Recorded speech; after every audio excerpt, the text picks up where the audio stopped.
Se eu fosse você, uma ficção interpretada brilhantemente pelo Tony Ramos e pela Glória Pires, que interpreta um casal que nessa ficção eles trocam de corpo e acabam vivendo a realidade do outro. Mas essa ficção, ela nos provoca a pensar numa simples pergunta: numa relação homem-mulher, quem que é menos compreendido?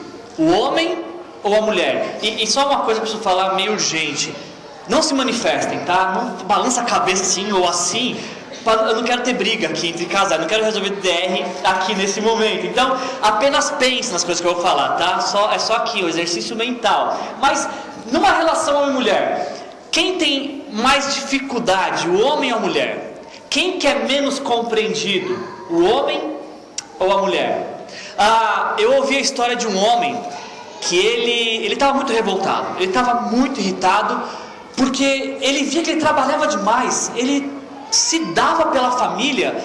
E aí teve um dia que ele falou assim: eu queria que a minha esposa um dia estivesse no meu lugar, para ela saber o que é trabalhar de verdade. Ela fica em casa o dia inteiro, eu queria que ela estivesse um dia no meu lugar e ela visse o quanto que é duro trabalhar tanto quanto eu trabalho, para que a minha família tenha o melhor.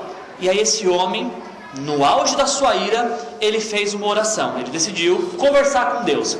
E ele falou para Deus o seguinte: querido Senhor, eu vou para o trabalho todos os dias por 8 horas diárias, enquanto a minha esposa apenas fica em casa. Eu quero que ela saiba como foi meu dia. Então, Deus, por favor, eu te imploro, permita-me trocar de corpo com ela apenas por um dia. Amém. E Deus resolveu atender o pedido deste homem. Na manhã seguinte, o homem acordou como a sua mulher. E aí então, ele levantou, fez um café da manhã para sua esposa, que estava no seu corpo, acordou as crianças, separou suas roupas, deu café a eles, fez a merenda, levou as crianças para a escola, lavou roupa, fez compra para casa, guardou as compras, limpou a casa. Sabe que hora que era que ela fez tudo isso? 1h. Já era 1h. Então ele correu para fazer as camas, limpar o chão, tirar a poeira e limpar a cozinha. Correu para a escola para pegar as crianças, fez comida e alimentou as crianças, ajudou as crianças a fazer o dever de casa, colocou o ferro para passar para esquentar, e assistiu um pouco de TV e enquanto passava as roupas. Nesse momento era 4h30. E aí então é hora de começar a pensar na janta. Deu janta para toda a família, limpou a cozinha, lavou a louça, dobrou as roupas, deu banho nas crianças e colocou todo mundo na cama. Quando deu 19 horas, já cansado desse dia tão exaustivo, ainda encontrou disposição para fazer amor com a sua esposa. Na manhã seguinte ele acordou desesperado e imediatamente ajoelhou ao redor da cama e disse: Senhor, eu não sei o que eu estava pensando, eu não sei onde estava a minha cabeça. Eu estava completamente errado em achar que minha esposa não fazia nada e que a sua vida era mais fácil que a minha. Por favor, Senhor, eu quero voltar a ser homem de novo. E Deus respondeu a oração dele. O Senhor, em sua infinita misericórdia, disse: Filho, eu vejo que você aprendeu a lição. E eu te digo que eu estaria muito feliz em fazer as coisas voltarem como antes. Mas você vai ter que esperar 9 meses, porque ontem à noite você engravidou. Cuidado, homens, com as orações que vocês fazem. Pode ser perigoso. Quando o assunto é papéis familiares, quando o assunto é função dentro do lar, quem tem a tarefa mais difícil? O homem ou a mulher? Quem é que cede menos? O homem ou a mulher? Eu acho que, na minha opinião, uma das grandes dificuldades que os casais enfrentam nos tempos modernos se dê justamente pela falta de compreensão ou pela falta de interesse que um tem na vida do outro, dessa preocupação em pensar no que o outro está sentindo, no que o outro está querendo. Aliás, eu acho que esse seria um bom ponto de partida para a nossa reflexão nesta noite. Talvez, e apenas talvez, muitas das crises que os casais enfrentam seriam facilmente solucionadas se o homem buscasse compreender a sua mulher, no que diz respeito aos seus sentimentos, às suas vontades, aos seus anseios. E da mesma forma, muitas brigas no casamento seriam solucionadas se a mulher buscasse compreender o homem. Sabe por quê? Porque quando não há compreensão, o casamento vai sendo minado, vai sendo sugado a alegria do casamento pela falta de compreensão. Talvez o grande problema que nós enfrentamos nas relações hoje em dia se resolveriam se o simples fato de que os homens aceitassem que as mulheres são diferentes que eles, e as mulheres entendessem que os homens são diferentes delas. Essa simples iniciativa resolveria facilmente os nossos problemas. Mulheres que me ouvem, vocês precisam entender e compreender os seus maridos. Homens que me ouvem, vocês precisam compreender e entender suas mulheres. Homens e mulheres pensam diferentes. Homens e mulheres sentem e expressam seu sentimento de forma diferente. Homens e mulheres percebem o mundo de forma diferente. E se você porventura tem dúvida disso, de que homens e mulheres são diferentes, eu quero te mostrar uma foto que nós conseguimos do painel de controle dentro da cabeça do homem e da mulher, para você ver como que homem e mulher é diferente. Aqui é o painel de controle do homem. Dentro do cérebro do homem, esse é o painel de controle.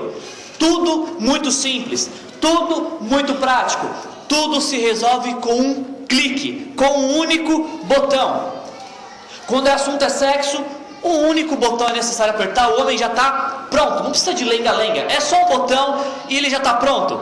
Quando o assunto é discussão, é só apertar o botão e ir direto ao assunto, não precisa ficar rodeando e contando toda a história. Aliás, uma dica para as mulheres: homens são péssimos com indiretas. Indiretas, diretas, indiretas, indiretas e diretas, indiretas não funcionam. Não compreendemos isso, porque homem é prático, homem é simples, objetivo.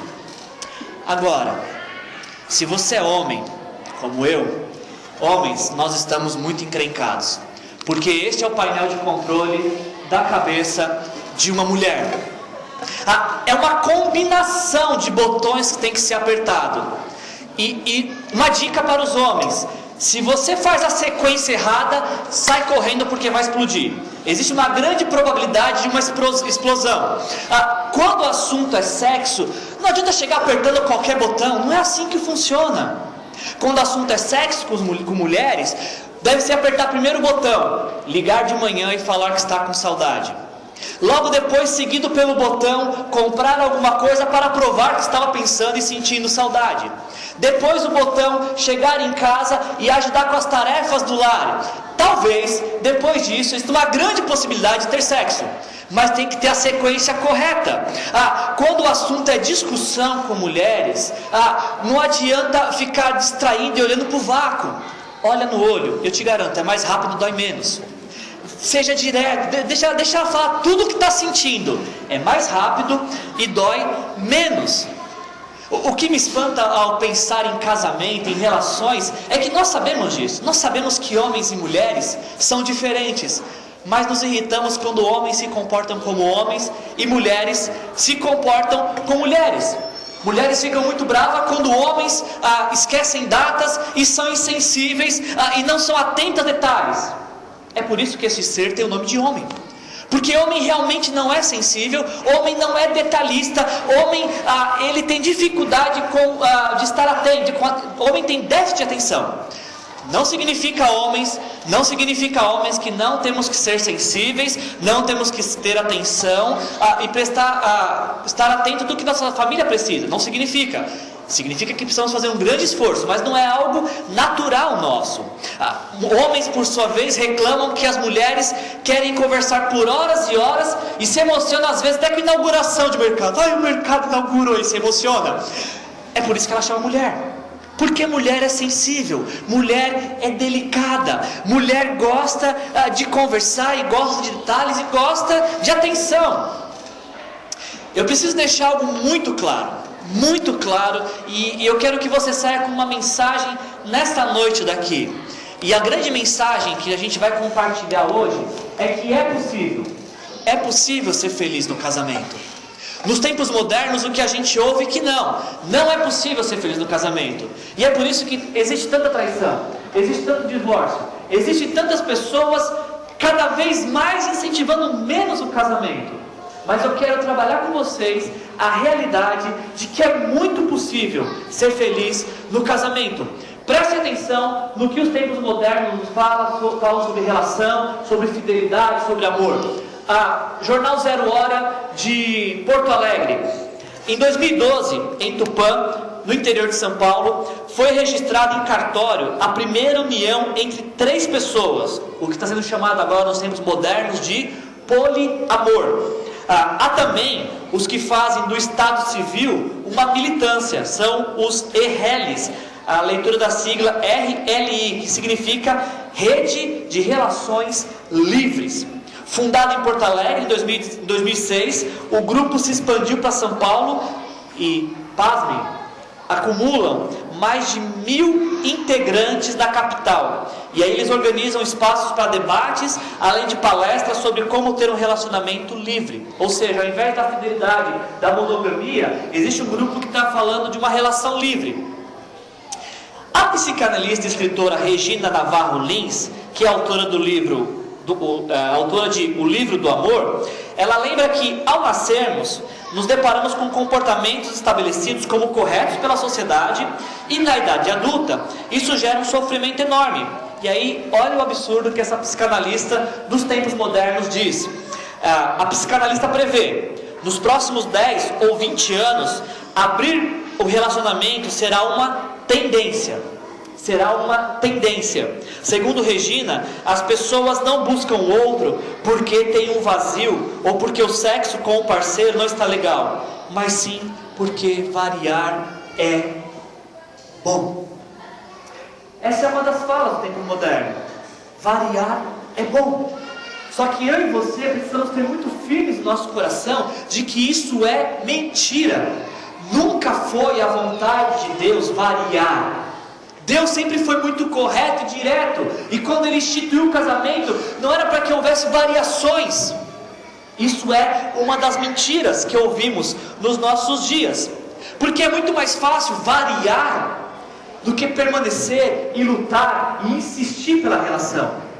E nos tempos modernos as pessoas buscam pela praticidade, ao invés de buscar pela perseverança. Essa é uma das grandes mentiras dos tempos modernos. Outra mentira que nós tratamos semana passada foi sobre o direito de ser feliz, onde pessoas buscam cada vez mais a sua satisfação, o seu prazer, e ignoram o que os outros dizem.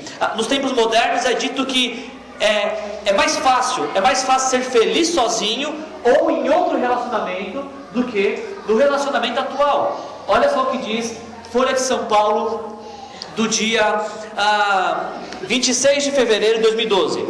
No passado, olha a análise da Folha de São Paulo. No passado, o casamento era encarado como algo único na vida de uma pessoa. Há muito tempo atrás, talvez vocês que têm 15, 20 ou mais tempo de casado, na sua época o casamento era tratado como algo único na vida de uma pessoa. Mas nos tempos modernos, é visto como um evento que se repete quantas vezes a pessoa desejar. Quem diz isso é a antropóloga Joyce Melo Vieira, do Departamento de Demografia da Unicamp. Em 2010, houve 33% mais divórcios do que em 2000. E aí, segundo uma outra demógrafa, a Gláucia Marcondes, do Núcleo de Estudo da População da Unicamp, as pessoas simplesmente perceberam nos tempos modernos que se a relação não dá certo, uma boa separação pode ser melhor do que um péssimo casamento. É isso que os tempos modernos nos falam sobre família. Esse é o grande encorajamento dos tempos modernos sobre família. Há muito tempo atrás, independente da convicção de fé da pessoa, talvez há uns 30, 40 anos atrás, se você chegasse para o seu vizinho, independente da crença dele, e você dissesse para ele: olha, não estou legal no meu casamento, na minha relação, eu estou pensando em me aventurar com a minha secretária. Fatalmente, esse vizinho te diria: cara, você está ficando maluco, você está casado por tanto tempo, você tem uma família construída, não faça isso. Hoje, se você tem a mesma fala e fala: olha, não estou legal na minha relação, eu não estou gostando, eu não sinto mais amor pela minha esposa, fatalmente o seu vizinho fala: cara, vai buscar sua felicidade, você precisa ser feliz. Afinal de contas, se uma relação não dá certo, uma boa separação pode ser melhor do que um péssimo casamento. E eu preciso que você tenha muito claro nessa noite que essa é mais uma das mentiras dos tempos modernos sobre casamento. Essa é uma mentira que o diabo tem usado para destruir as relações. Essa é uma mentira que o diabo tem usado e colocado no coração de homens e mulheres para destruir a família. A verdade que eu e você precisamos acreditar neste dia é que é possível, e é muito possível, ser feliz no casamento. A felicidade no casamento, ela é construída por duas pessoas. Não apenas por uma, ela é construída por duas pessoas. Existe um primeiro que toma a iniciativa, mas é necessário que os dois estejam muito interessados de que essa relação dê certo. Enquanto eu estava preparando essa mensagem, eu estava fazendo um exercício de imaginação. E eu pensei que se hoje, aos 35 anos, eu estivesse solteiro, fatalmente, certamente, eu me interessaria pela mesma mulher. Porque as coisas que me atraíram na Gisele em 99, quando tínhamos 19 anos, são as mesmas coisas que me atraem hoje. Aquilo que me fez ter olhos só para ela são as mesmas coisas que me fazem ter olhos só para ela hoje. Nós esquecemos disso com o passar do tempo. Nós conhecemos alguém que nos encanta, que nos marca, que nos preenche, mas com o passar do tempo parece que a gente vai desviando o olhar. Me responde uma coisa e só pense nisso. Não responda positivo, né, mas pense. Se hoje você estivesse solteira, você escolheria a mesma pessoa para casar? Você escolheria compartilhar a vida com a mesma pessoa? Se a resposta for sim, que bom. Significa que você continua admirando essa pessoa. Mas se a resposta for não, o que é que mudou ao longo dos anos? O que mudou? O que você deixou de fazer? Ou o que obscureceu a sua visão para não ver mais a pessoa com aquele olhar de admiração que você via? Eu estou casada há 12 anos. Eu posso dizer que é possível ser feliz no casamento, porque eu estou casada há 12 anos e são os 12 melhores anos da minha vida. É possível ser feliz no casamento, porque a felicidade é algo que se constrói. E além disso, é possível, e muito possível, ser feliz no casamento, e esse é o maior motivo, porque Deus é o maior interessado nas nossas relações. Deus é o maior interessado em nossas famílias. Deus é o maior interessado em nossos casamentos. E é por isso que é possível ser feliz. Contra tudo que nós temos ouvido nos tempos modernos sobre relação, sobre casamento, eu queria que você ficasse com isso aqui. É muito possível ser feliz no casamento quando duas pessoas buscam a vontade de Deus para esta relação. E dentre tantos textos que a gente poderia refletir nesta noite, tem um muito especial que vai nos falar sobre como ser feliz no casamento, sobre o papel do homem e da mulher na relação. Se você quer ser feliz, e agora eu estou sendo bem abrangente, em todas as suas relações, este é um texto para você grifar na sua Bíblia, decorar, colocar no teto do quarto, na porta da geladeira, no painel do carro, não na parte da velocidade, para você não perder a velocidade do carro, mas do lado. É um texto para se decorar.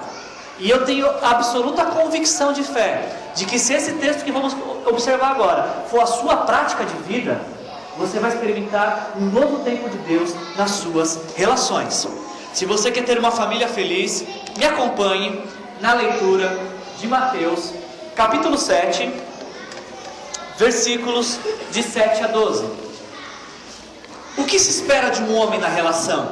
O que se espera de uma mulher na relação? O que se espera de pais na relação, da família? O que se espera dos filhos dentro da família? Mateus 7, de 7 a 12 vai nos ensinar.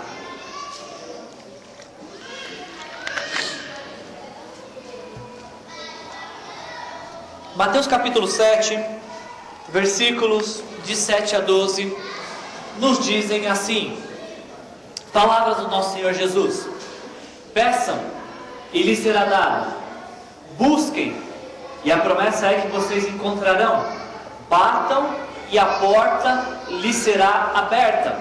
E o raciocínio de Jesus para que isso aconteça, versículo 8, é que todo aquele que pede, recebe, e o que busca, encontra, e aquele que bate, a porta será aberta. Qual de vocês, Jesus pergunta, qual de vocês, se o seu filho pedir pão, você vai dar pedra? Ou, se pedir peixe, lhe dará uma cobra? Se vocês, Jesus diz, se vocês, apesar de serem maus, sabem dar boas coisas aos seus filhos, quanto mais o Pai de vocês, que está nos céus, lhe dará coisas boas aos que lhe pedirem.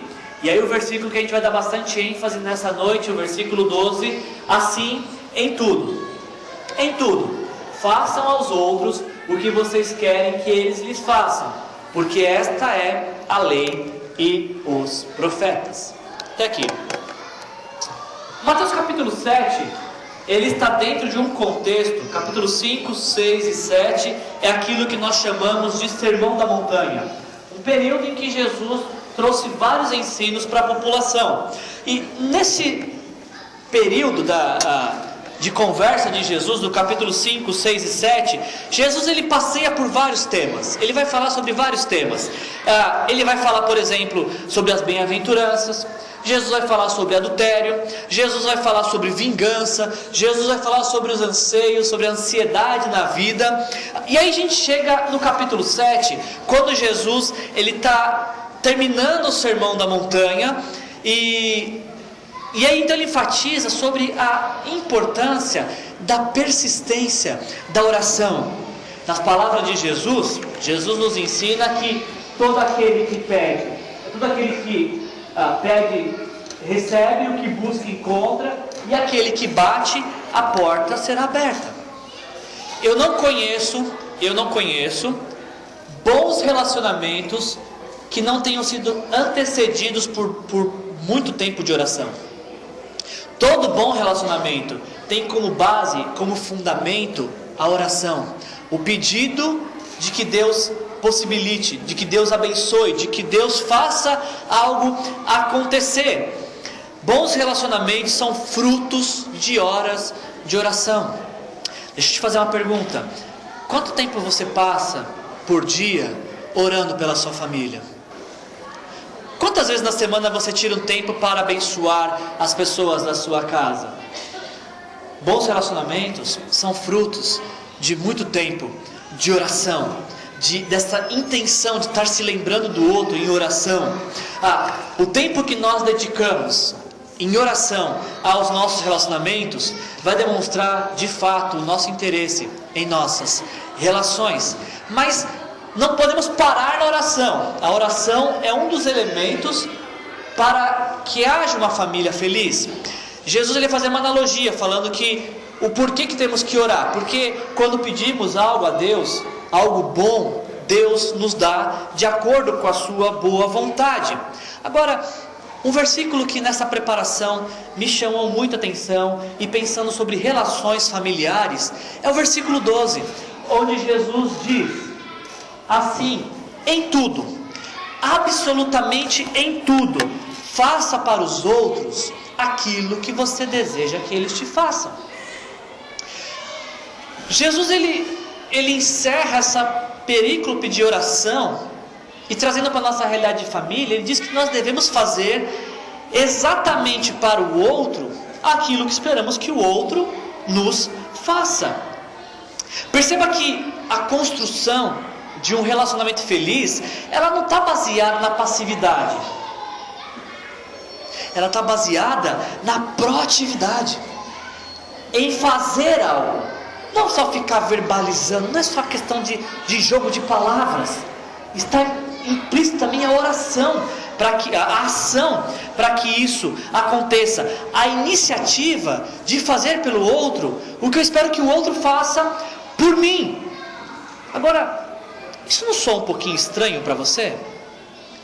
Não parece nos tempos modernos um pouco estranho essa ideia de eu fazer algo por outro que eu espero que o outro me faça? Nos tempos modernos, o que a gente aprende é o seguinte: é o outro que tem que fazer por mim. Eu fico esperando que o outro faça. E muitas brigas se dão por conta disso. Ele não fez, ela não fez. Eu queria isso e ele fez isso. Eu queria aquilo e ela fez de outra forma. Mas o ensino de Jesus não está baseado na troca, nessa barganha de esperar pelo outro. O que Jesus nos ensina é fazer o que nós queremos que façam por nós. E Jesus apenas não ensinou com palavras, Ele ensinou através da sua própria vida. Jesus, Ele viu nossa condição de pecadores e fez algo por nós que nós não poderíamos fazer, independente dos nossos merecimentos. Tem um texto na Bíblia, João capítulo 3, versículos 16 a 17, que diz que porque Deus amou tanto o mundo, que deu o seu Filho unigênito, para que todo aquele que nele crer não pereça, mas tenha a vida eterna. Porque Deus enviou seu Filho ao mundo, não para condenar o mundo, mas para que este fosse salvo por meio dele. Preste atenção no exemplo de Jesus. O exemplo de Deus é maravilhoso para falar sobre relações, porque Deus amou. Só que o amor de Deus não fez com que ele ficasse só em palavras. Olha, eu amo tanto você, eu gosto tanto de vocês, eu tenho uma apreciação profunda por vocês. O amor de Deus não limitou a ficar em palavras, o levou à ação. Deus amou, e por ter amado, morreu em nosso lugar. Deus amou, e este amor era tão profundo que o levou a entregar o seu filho, o seu único filho, para morrer em nossos lugares, para morrer por conta dos nossos pecados. Quando olhamos para a cruz de Cristo, nós temos o claro exemplo de como amar as pessoas da nossa família. Temos que ter uma ação na direção do outro, uma ação para beneficiar o outro, uma ação de cuidado e transformação por outro. Imagina se fosse o contrário. Imagina se Deus ficasse esperando nós fazermos algo para merecer essa salvação. Jesus com certeza Jesus nunca teria vindo à terra nos salvar. O exemplo de Jesus, ele é muito propício e indicado para as nossas famílias. Deus amou, e por ter amado, agiu. Da mesma forma, se eu e você amamos nossa família, nós temos que ser levados a uma ação. Amar implica em agir. Amar implica em ir na direção do outro. Amar implica em abençoar o outro, independente se ele mereça, porque foi exatamente o que Deus fez conosco. Seria uma grande ilusão se eu e você saíssemos daqui nesta noite achando que a felicidade que procuramos nas nossas relações estivessem ligadas e dependentes do que o outro pode fazer por mim. Vai parecer meio loucura o que eu vou falar, mas olhando para esse texto de Mateus capítulo 7, versículo 12, eu tenho a impressão de que talvez a felicidade que eu tanto procuro na minha relação esteja justamente naquilo que eu posso oferecer e não naquilo que eu preciso receber.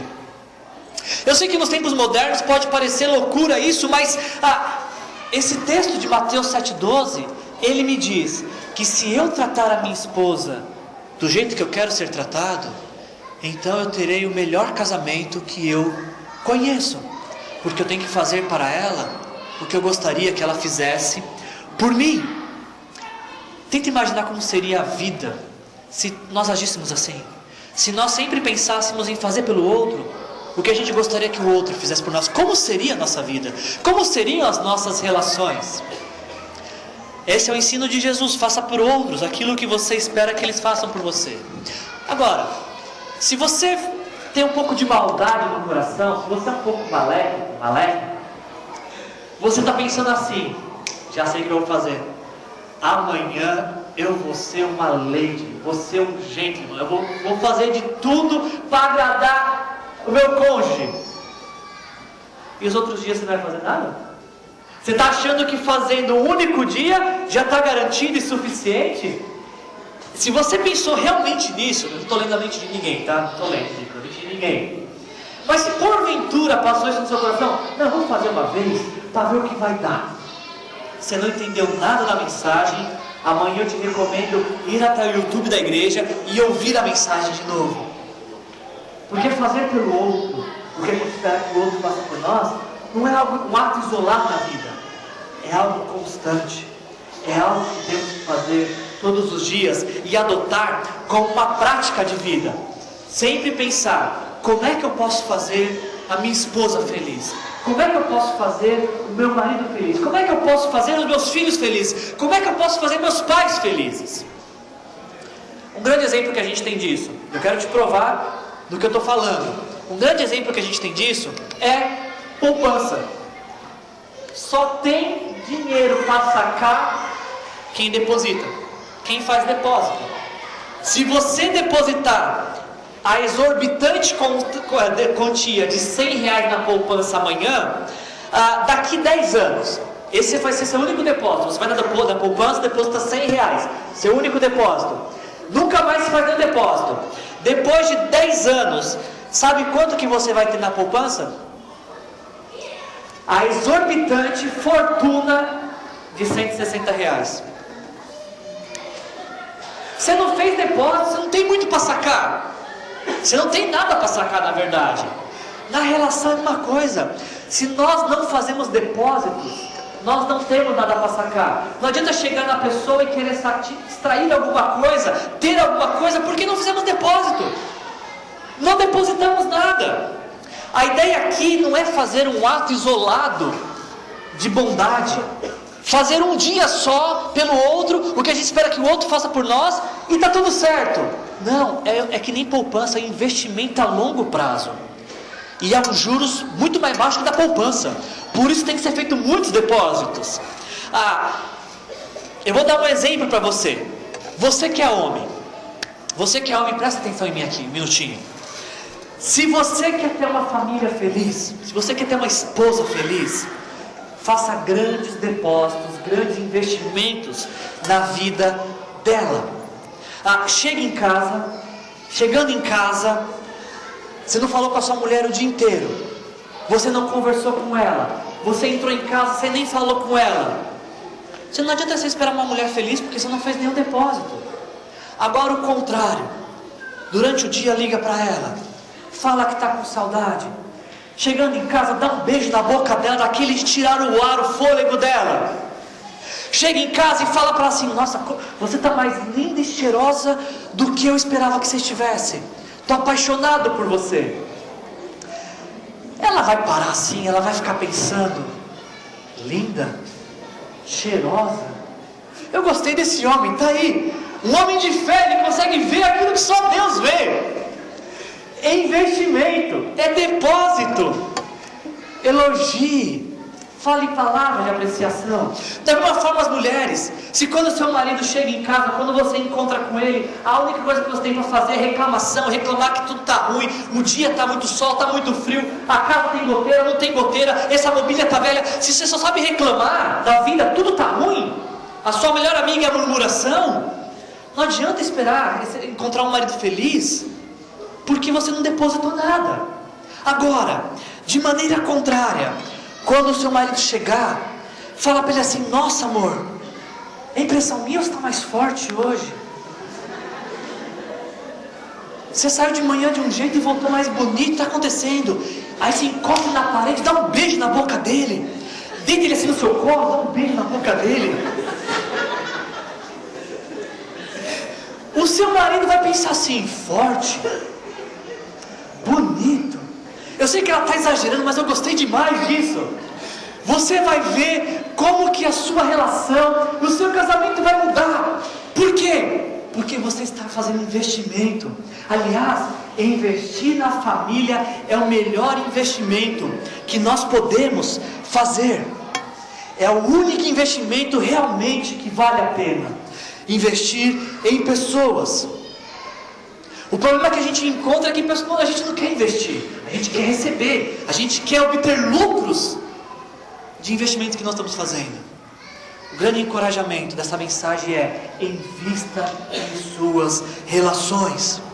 Ao invés de falar: meu marido não me entende, minha esposa não me entende, meus filhos não me entendem, meus pais não me entendem, faça por eles aquilo que você espera que eles façam por vocês. Pare, pense e pratique. Concluindo a nossa reflexão de hoje, eu queria te encorajar que você saísse daqui pensando em fazer para as pessoas ao seu redor o que você espera que elas façam por você. Você pode estar pensando assim, mas espera aí, por quanto tempo que eu tenho que fazer isso? Eu já entendi que eu tenho que fazer os depósitos lá, mas por quanto tempo? Quando o assunto é casamento, o tempo é muito curto. Conforme a Bíblia, é pelo tempo até que a morte separe vocês. Enquanto a morte não separar vocês, invistam nas suas relações. Parece muito tempo para se investir em alguém. Eu sei isso, realmente parece muito tempo, mas é algo que precisamos fazer se queremos viver vidas melhores. Lembre-se que nós casamos para fazer alguém feliz, porque quando fazemos alguém feliz, nós encontramos a felicidade. E quem diz isso não sou eu apenas, Jesus também fala. Em Atos capítulo 20, versículo 35, o apóstolo Paulo está dizendo: em tudo o que fiz, mostrei-lhes que mediante o trabalho árduo, devemos ajudar os fracos, lembrando das palavras do próprio Senhor Jesus, que disse: a maior felicidade em dar do que em receber.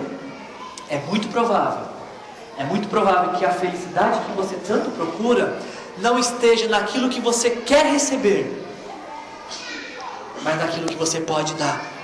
Talvez a felicidade que você tanto quer no seu relacionamento não esteja nas coisas que você quer possuir, mas naquilo que você pode doar.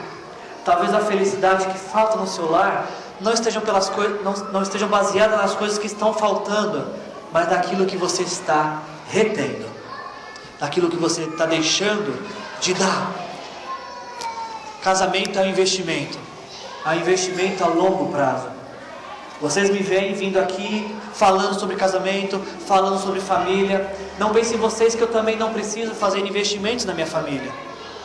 Se eu tenho um casamento bom e considero um bom casamento, é porque há 13 anos a gente está tentando fazer dar certo. São 13 anos de investimento, 13 anos comprando e lendo livros, 13 anos não escondendo segredos, 13 anos compartilhando sonhos, 13 anos sendo melhores amigos. É um investimento longo. Até aqui tem dado certo. Casamos com 22 anos, novos, não nos arrependemos um minuto sequer, porque queríamos estar juntos. E estamos 13 anos tentando fazer dar certo, e até aqui tem dado certo. Não precisamos esconder senha de Facebook e de e-mail um do outro. Não temos nada encoberto um do outro, porque escolhemos investir um na vida do outro. A alegria que queremos não está nas coisas que a gente quer receber, está naquilo que a gente pode dar e oferecer. Eu quero te encorajar a lembrar que é possível ser feliz nas relações, porque essa é a vontade de Deus para a minha e para a sua vida. E o grande exemplo que a gente tem é através da vida de Jesus. Por nos amar, Ele se deu.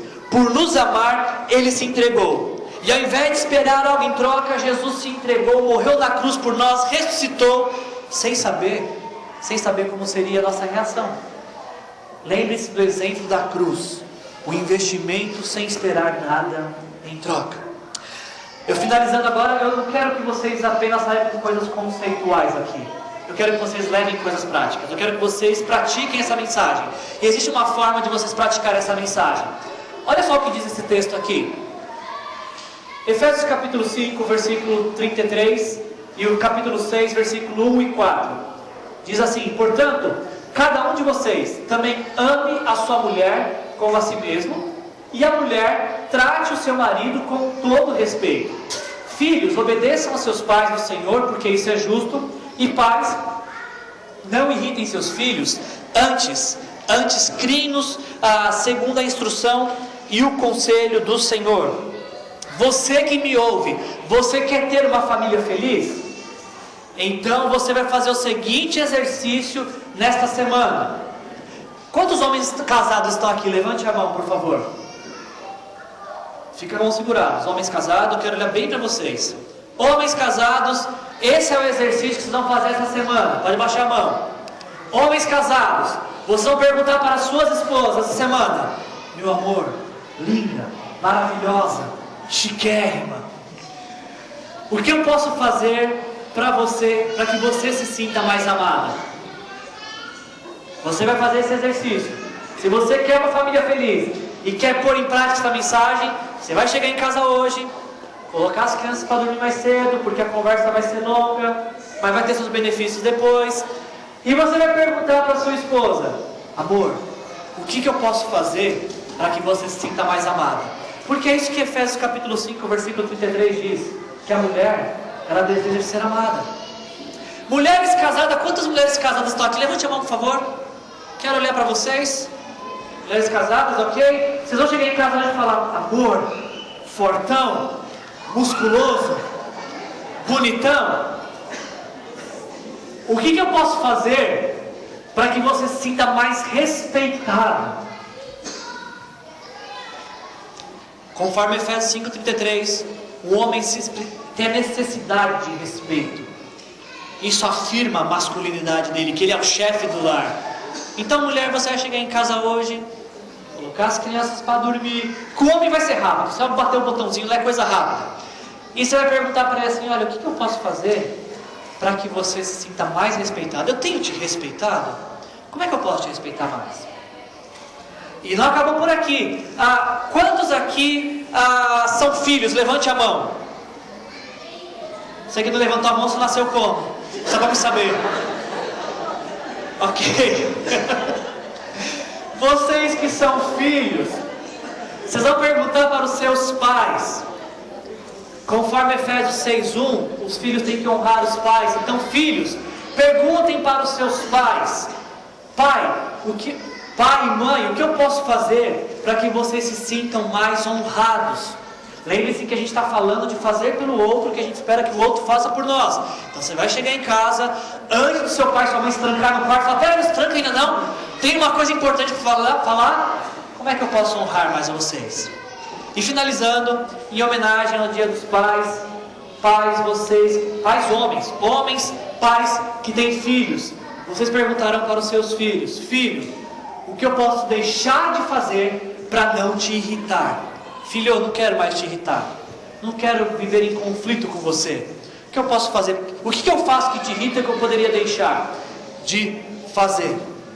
Essa é uma maneira da gente praticar essa mensagem que a gente ouviu. O grande encorajamento é fazer por nossos cônjuges, por nossos filhos, por nossos pais, o que nós esperamos que eles façam por nós.